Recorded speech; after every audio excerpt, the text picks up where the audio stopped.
60 second news की शुरुआत करेंगे सबसे पहले यूपी की खबर के साथ, क्योंकि यूपी में एक नया सियासी घमासान छिड़ गया है। दरअसल आज जयप्रकाश नारायण की जयंती है। इस मौके पर समाजवादी पार्टी जयप्रकाश नारायण इंटरनेशनल सेंटर में कार्यक्रम रखना चाहती है, लेकिन इस सेंटर के गेट को टीन की शेड से ढक दिया गया है, जिसके बाद यूपी की सियासत गर्मा गई है। जैसे ही खबर लगी कि गोमती नगर में बने जयप्रकाश नारायण इंटरनेशनल सेंटर के गेट को ढक दिया गया है, अखिलेश यादव खुद वहां पहुंच गए और हालात का जायजा लिया और सरकार पर कई आरोप मढ़ दिए। ये कोई पहली बार नहीं हो रहा है। हर वर्ष जयप्रकाश जयंती के दिन समाजवादी लोग यहाँ इकट्ठे होते थे। ये टीन शेड लगा करके सरकार आखिरकार क्या छिपाना चाहती है? कहीं ऐसा तो नहीं कि बेचने की तैयारी हो? विवाद बढ़ता देख रात में ही एलडीए ने टीन शेड पर लिखवा दिया कि भवन में निर्माण काम चल रहा है, लिहाजा यहाँ कोई कार्यक्रम नहीं हो सकता।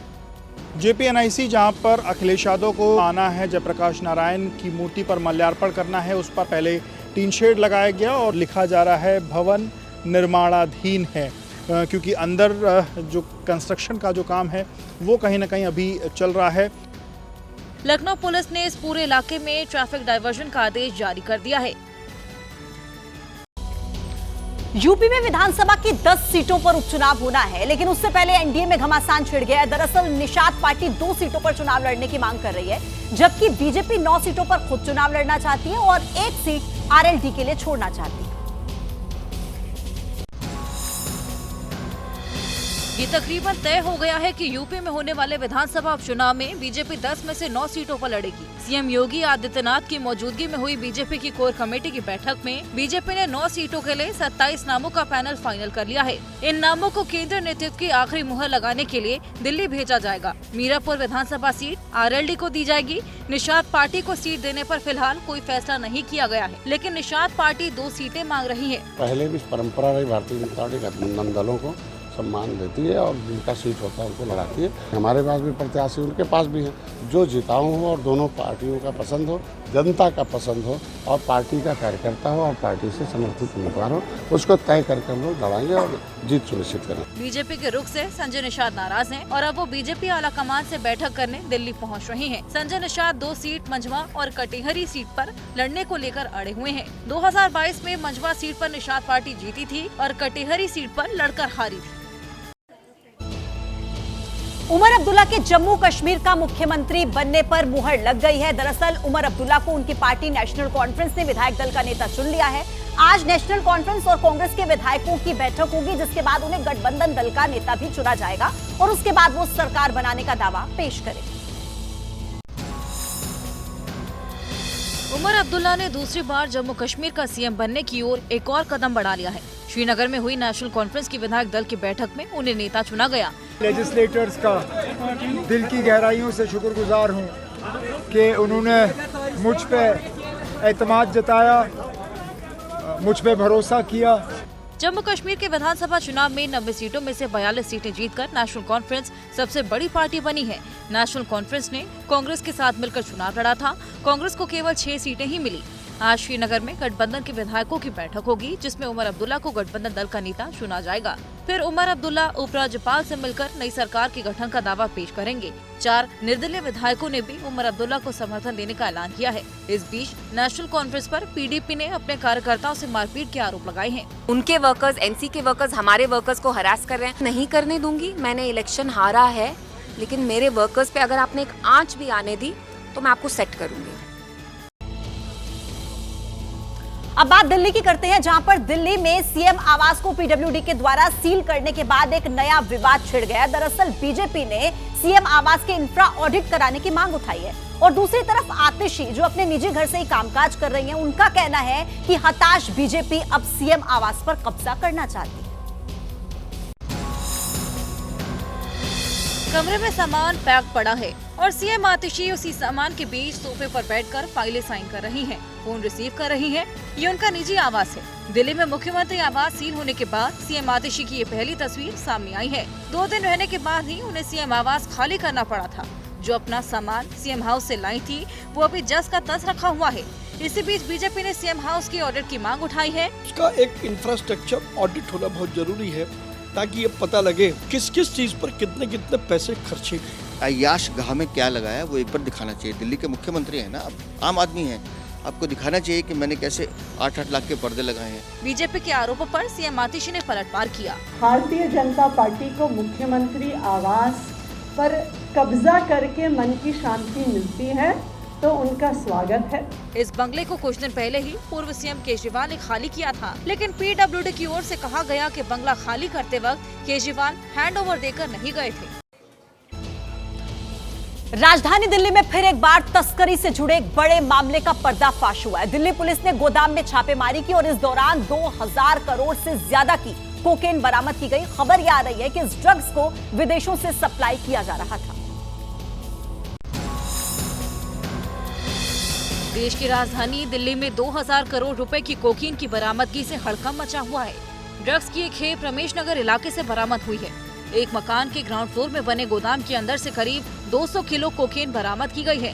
2000 करोड़ रुपए की जो कोकेन है वो स्पेशल सेल ने बरामद किया। आप देख सकते हैं इस समय दिल्ली पुलिस के जो जवान हैं, कमांडोज हैं, वो उस गोडाउन के पास ही मौजूद हैं।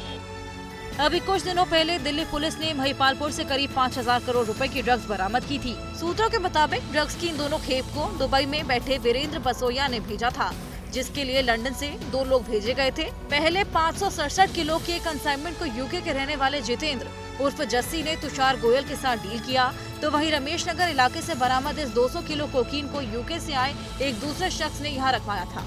पुलिस के मुताबिक कोकीन को मिडिल ईस्ट के रास्ते और थाईलैंड से होते हुए भारत भेजा गया, फिर यहाँ से इसे यूपी होते हुए सड़क मार्ग से दिल्ली में भिजवा दिया गया था। लेबनान की राजधानी बेरूत के पास ब्रदान हिल स्टेशन पूरे तरीके से तबाह हो चुका है। देखिए, इजराइल ने यह हमला किया था हिजबुल्लाह के कमांडर कशीर को निशाना बनाने के लिए और इस हमले में कशीर समेत कुल 8 लोगों की मौत हो गई। ग्राउंड जीरो से एबीपी न्यूज की रिपोर्ट आपको दिखा रहे हैं।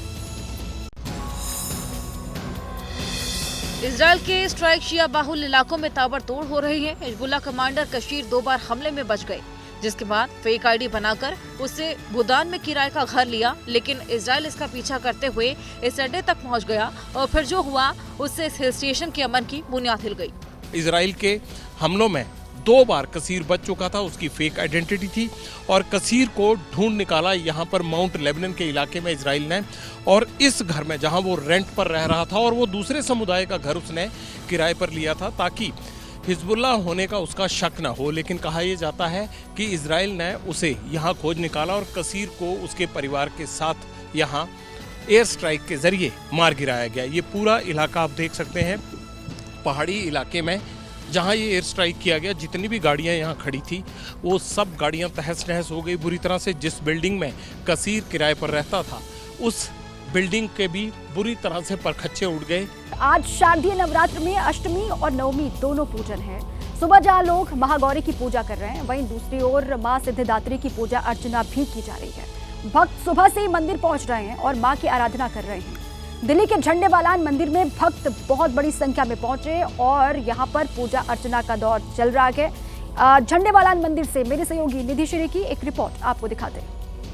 नवरात्र का आज 8वां दिन है और इस वक्त मैं झंडेवालान मंदिर में मौजूद हूँ, जहाँ सीधी तस्वीरें आपको महागौरी, चूंकि आज के दिन माँ दुर्गा के 8वें स्वरूप महागौरी की पूजा की जाती है। माँ महागौरी की सबसे पहले एबीपी न्यूज़ के तमाम दर्शकों को दर्शन करा रही हूँ अपने सहयोगी सुनील के कैमरे से, और ये आप तस्वीर देख सकते हैं। न सिर्फ आपको मोहक यहाँ पर तस्वीरें नज़र आएंगी, बल्कि आपको बता दें कि माँ महागौरी, जिनकी उपमा कहा जाता है कि चंद्रमा से की जाती है, और ऐसे में यहाँ विशेष तौर पर आज के दिन आज की जो पूजा है उसकी महत्ता जो है वो दी जाती है। और आपको इसके साथ साथ ये भी बता दें कि न सिर्फ चंद्रमा बल्कि शंख और कुंद के फूल से भी उनकी उपमा दी गई है।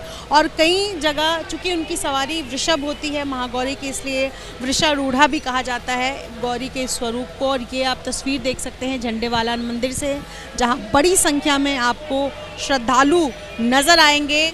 नहीं, माता की बहुत मान्यता है और अटूट संख्या में यहाँ भक्त आते हैं और बहुत ही अच्छा प्रदर्शन होता है।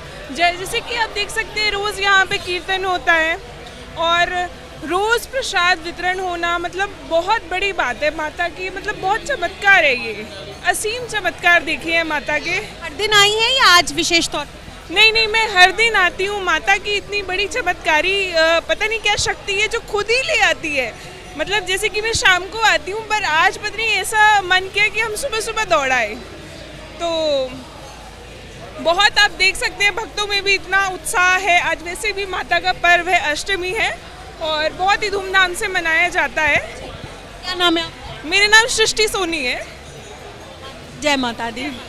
आप कहाँ से आए हैं? आनंद पर्वत। आनंद पर्वत। आप आनंद पर्वत से क्या मनोकामना लेकर पहुँचे? सिर्फ दर्शन के लिए आए। हाँ जी, जय माता। जय माता दी। दर्शन के लिए मनोकामनाएं क्या? बस माता के दर्शन करने आए हम। और लोगों से बात करूंगी। क्या पूजा करेंगे माता रानी। कहाँ से आए? करोल बाग से। हर दिन हाँ जी, आ जाए। ठीक है।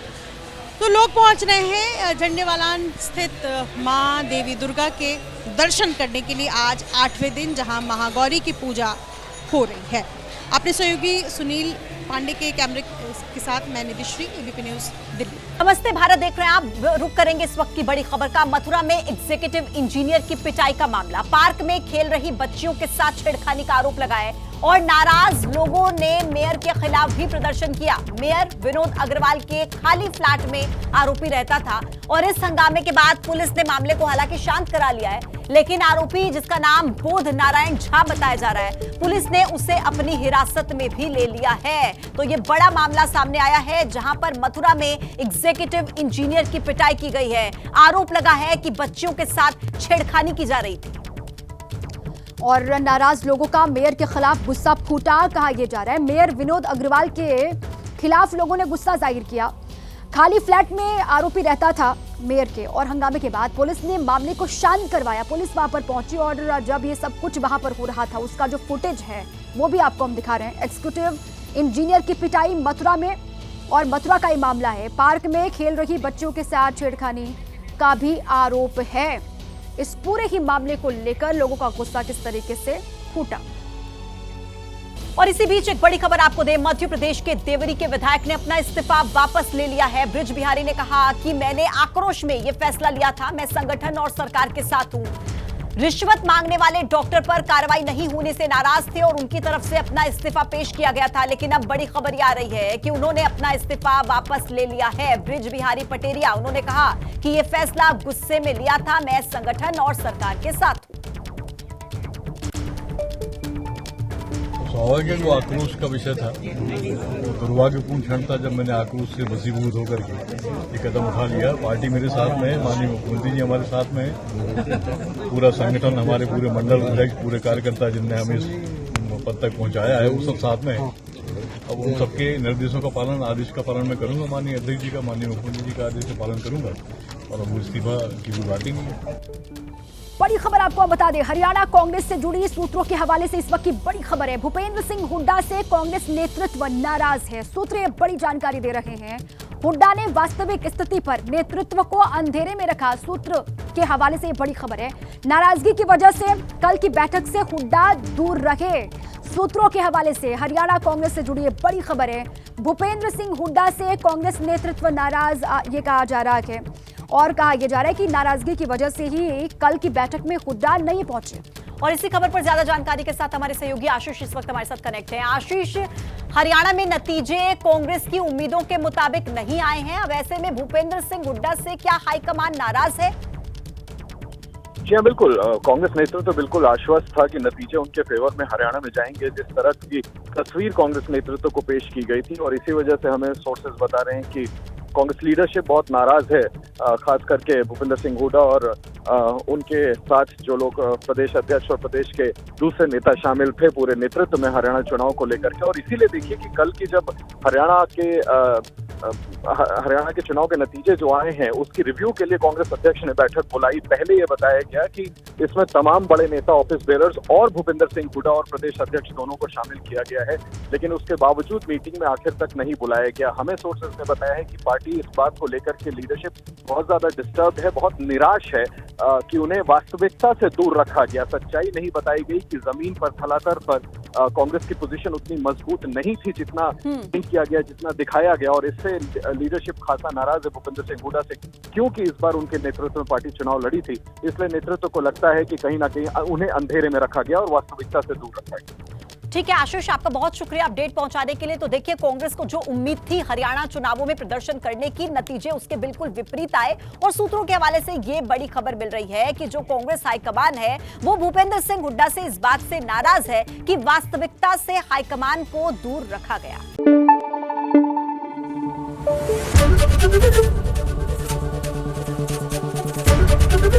एबीपी न्यूज आपको रखे आगे।